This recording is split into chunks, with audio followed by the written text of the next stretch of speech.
good afternoon to you. It is Sunday the 13th of October 2013 and you're watching KTN Weekend at One. My name is Najma Ismael. Mining of titanium mineral deposits is finally set to kick off at Kwale County. Based Titanium, the company that will mine the minerals, says all the equipment required for the task is already on the ground. Experts estimate that 140 million tons of titanium compounds are present in the area.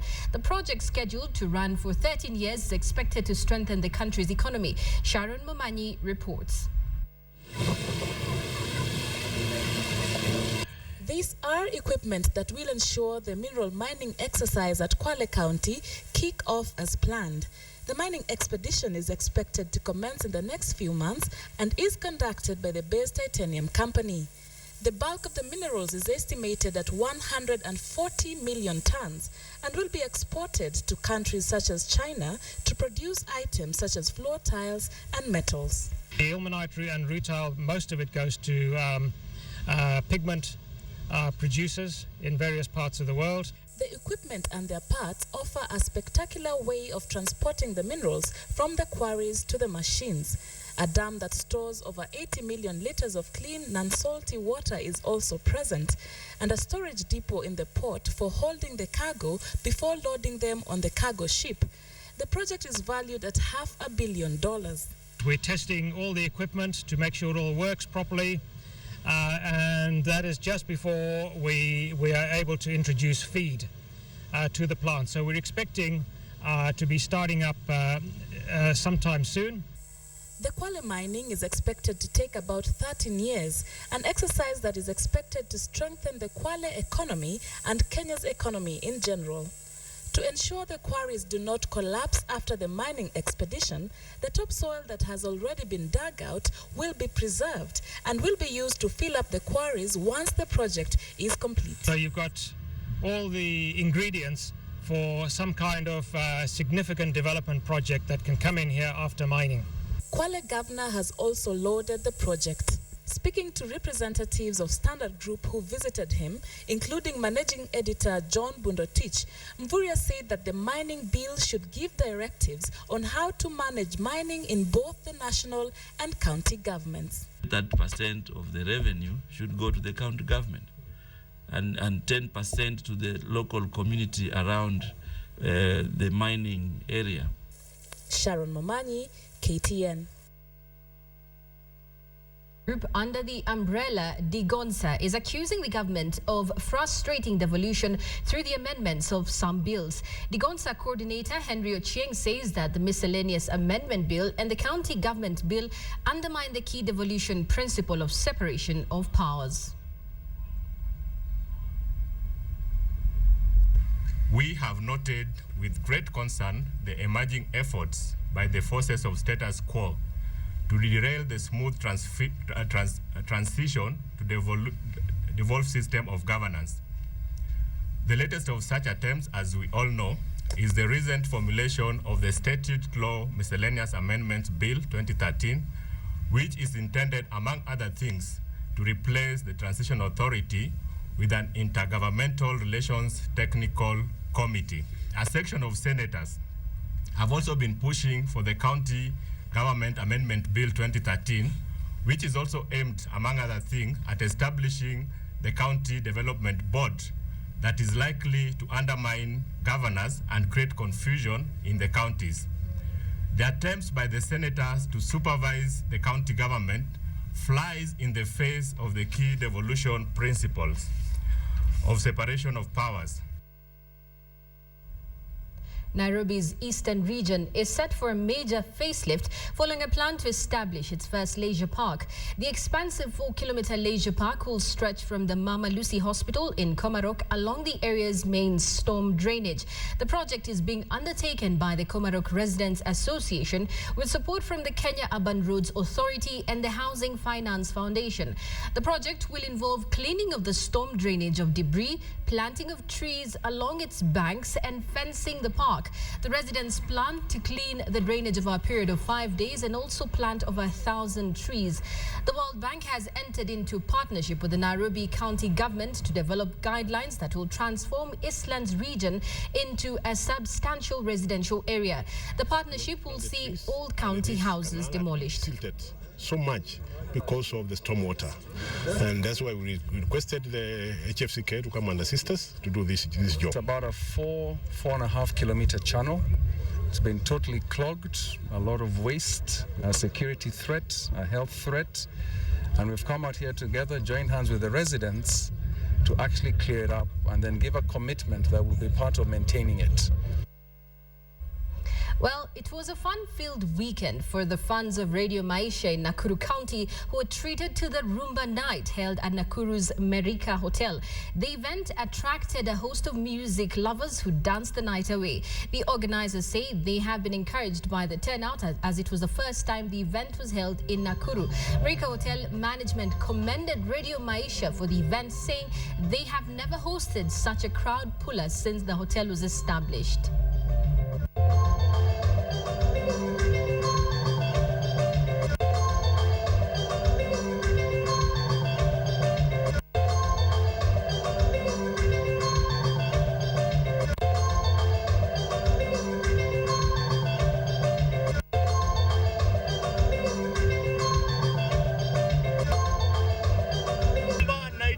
Moto na bado ni moto sana. Tunashukuru sana. Tutakuwa tunafanya vitu kama hivi kila siku na tutakuwa tunaenda kila mkoa ili waweze kutufahamu, waweze kujua kwamba Radio Maisha kweli tuko pamoja. Na tukija kama hivi tunaongea nao, wanatuuliza maswali, tunawajibu. Yani tunakuwa ni kitu kimoja. So we are promising them kwamba more things, vitu vizuri zaidi vinakuja. Moving on, here's a story of resilience and hope. Jennifer Karanja has survived 6 surgeries to correct her condition. She was born with Clubfoot. And now Sharon Momanyi tells us her story on the Survivor series.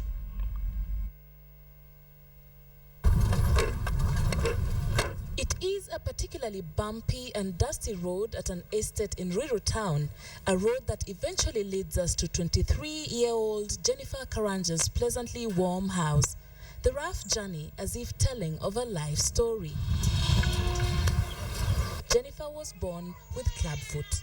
When I was a child, before I came to understand exactly what was going on, it was very challenging, you know, because sometimes maybe when you've gone somewhere or visited somewhere and you have to remove your shoes, I always found that as a challenge, because once you remove the shoes, you see now children start pointing at you, laughing. They're like, wow, what a big foot, you know. It has been very, very challenging. And as a child, I used to ask myself, why me? But what exactly is Clubfoot? Usually the feet, instead of being straight and stepping on the, you can call it the sole of the foot, they sometimes step on the side of the foot so that they step like that, or sometimes on the top of the foot so that they step like that. So the foot is actually twisted, is pointed down so that the heel cannot touch the ground, and also is pointed inward, and then it's also twisted so that one tends to walk on the outer side of the foot or on the top side of the foot.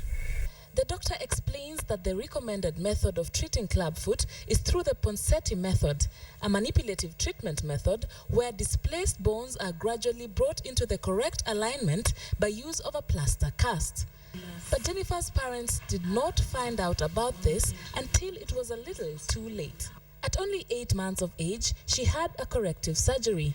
Unfortunately, instead of helping her, it worsened her condition. Some parts that were not supposed to be cut were cut, so I think that made the case more complex. If you are going to go the surgery way, then you need someone who is experienced to do that type of operation. A clubfoot operation is not an easy operation, and quite a lot of people try to do it, but then they are unable to fully correct it.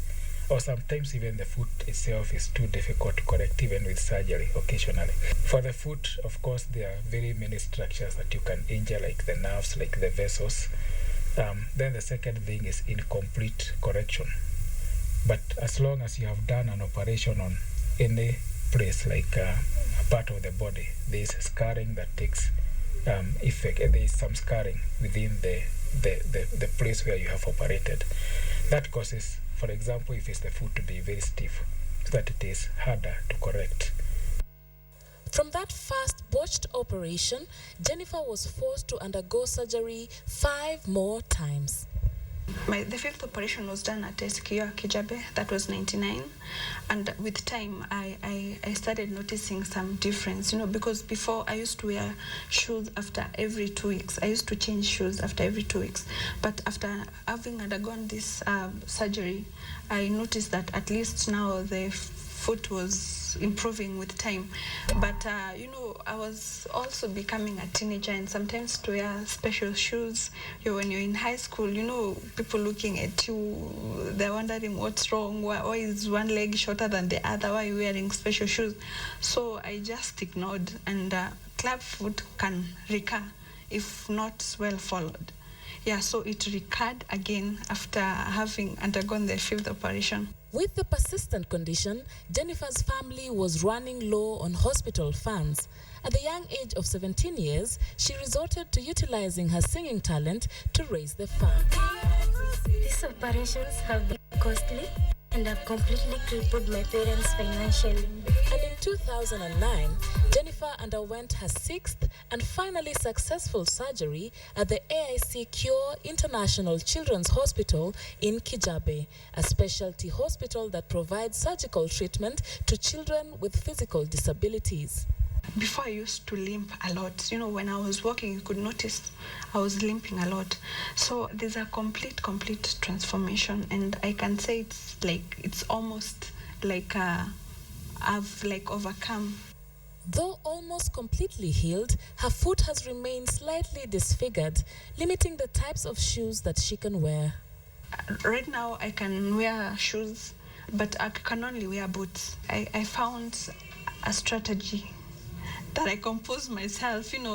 I always wear something that is compatible with the shoes that I wear. And I decided to use my weakness as my stronghold. So I decided to, start a campaign and create awareness and also inspire the other people, born with Clubfoot, and tell them that it's okay. There's this lady from Zimbabwe.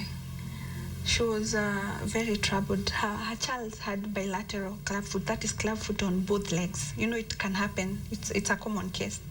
So she was very, very, very worried about her baby, because she had looked for hospitals everywhere. So at last she decided to send messages or contact people who have campaigns on Clubfoot. And so I happened to see her message, and through online communication, I contacted the doctor from Zimbabwe, and she got free surgery for her son. Now everything is okay.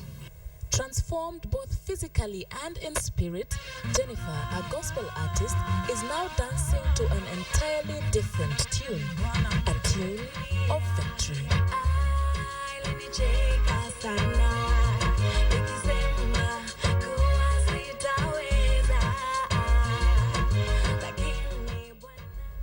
Apparently, Clubfoot is very common in some parts of Rift Valley, but experts, however, maybe will be able to tell us why. But that's a story for another day. Moving on, hoteliers in Malindi are appealing to the government to intervene over the mushrooming of illegal villas.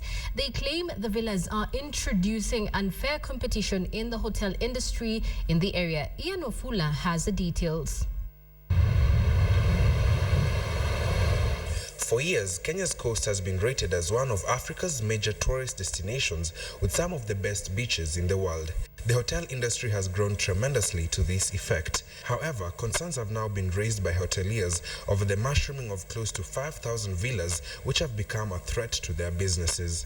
It is a threat to the other hotel industry because most of the time you find that probably the villas are charging lower rate than what the hotels are charging. So in that case, they get the advantage that they have. They get the guests, the few guests who are coming. They get them and go to the villas. They stay there because it's quite cheaper. Some of the owners of the villas have defied the Ministry of Tourism regulations to register their facilities, yet they host tourists at a fee. And in that case, most of the hotels stay without any guests, and which is, on the other hand, it doesn't help because the hotels are creating employment for the local people. And what happens is that if we don't have guests in the hotels, this will end up by hotels probably closing down and then people losing their jobs.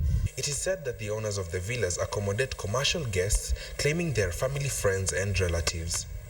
Some of the hotels in the North Coast are now facing closure as the traffic by tourists has been directed to the villas.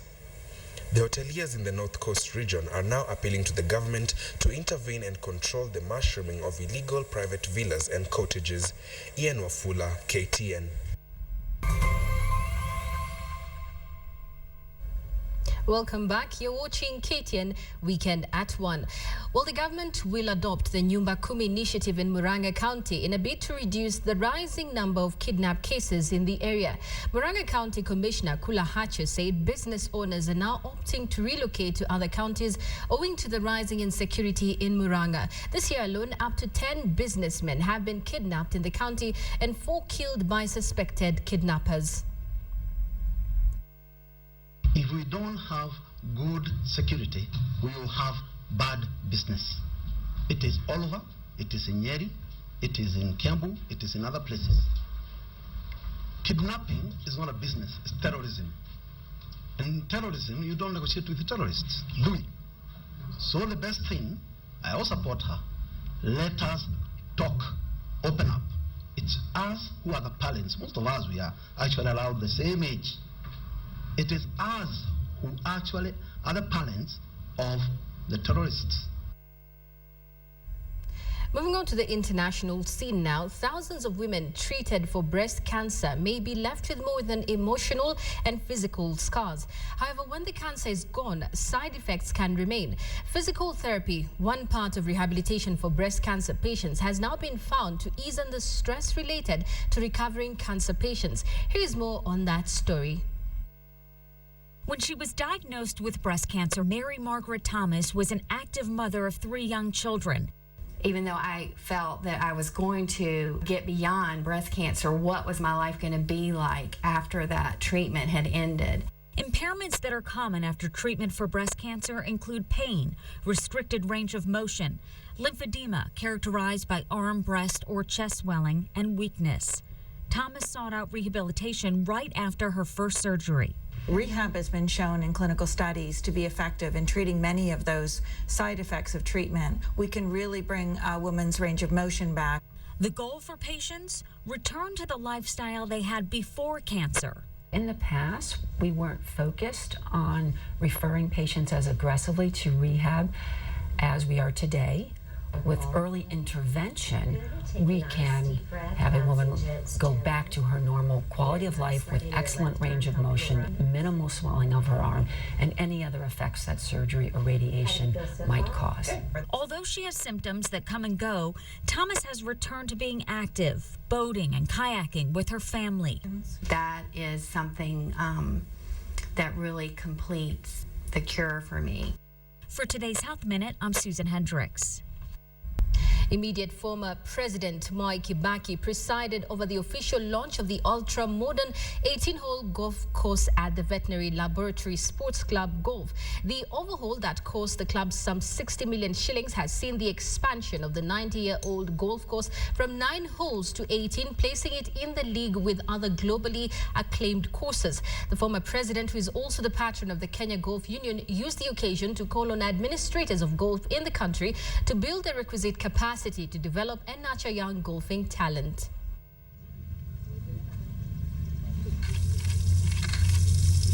The cause, Your Excellency, cause right behind. Your Excellency.